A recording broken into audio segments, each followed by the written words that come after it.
വാർത്തകൾ കൂടി പരിശോധിച്ചാൽ കേരളത്തിൽ വീണ്ടും ഗാർഹിക പീഡനത്തെ തുടർന്ന് യുവതി ജീവനൊടുക്കിയെന്ന് പരാതി. കാസർഗോഡ് വെള്ളൂർ പള്ളിപ്പാട് സ്വദേശി സെറീനയാണ് തൂങ്ങിമരിച്ച നിലയിൽ കണ്ടെത്തിയത്. കുട്ടികൾ ഇല്ലാത്തതിന്റെ പേരിലുള്ള പീഡനത്തെ തുടർന്നാണ് യുവതി ജീവനൊടുക്കിയതെന്ന് കുടുംബം ആരോപിച്ചു.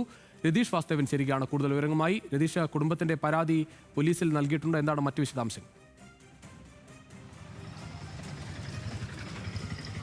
പ്രാഥമികമായി പരാതി ഇത് സംബന്ധിച്ച് കുടുംബം പോലീസിന് നൽകിയിട്ടില്ല. ഇവരുടെ സഹോദരനടക്കം ഇപ്പോൾ പോലീസ് സ്റ്റേഷനിൽ പരാതി നൽകാൻ തീരുമാനിച്ചിട്ടുണ്ട്. എന്തായാലും കുടുംബത്തിന്റെ ആക്ഷേപം കുടുംബം വ്യക്തമാക്കിയിട്ടുണ്ട്. കാരണം നിരവധി തവണ ഈ സെറീനയെ ഇത്തരത്തിൽ ഉപദ്രവിക്കുന്നു എന്ന തരത്തിലുള്ള പരാതി സെറീന തന്നെ വിളിച്ച് പറയാറുണ്ട്. മാത്രവുമല്ല, കുട്ടികളില്ലാത്തതിന്റെ പ്രശ്നത്തിൽ ഭർത്തൃ വീട്ടുകാർ വല്ലാത്ത രീതിയിൽ മാനസികമായും ശാരീരികമായും പീഡിപ്പിക്കുന്നു എന്നത് ഉൾപ്പെടെയുള്ള കാര്യങ്ങൾ നിലവിൽ പരാതിയായി തന്നെ സെറീന ബന്ധുക്കളോട് പറഞ്ഞ സാഹചര്യമുണ്ടായി. കഴിഞ്ഞ ദിവസമാണ് വീടിന്റെ തൊട്ട് ഷെഡിൽ തൂങ്ങി ജീവനൊടുക്കിയ നിലയിൽ സെറീനയെ കണ്ടെത്തിയത്.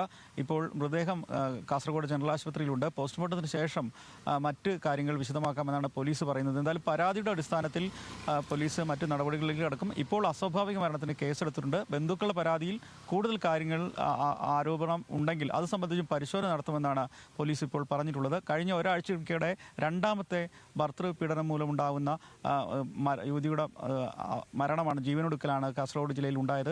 പോലീസ് എന്തായാലും ഇത് സംബന്ധിച്ച് പരിശോധന ആരംഭിച്ചു കഴിഞ്ഞു. രജീഷ്.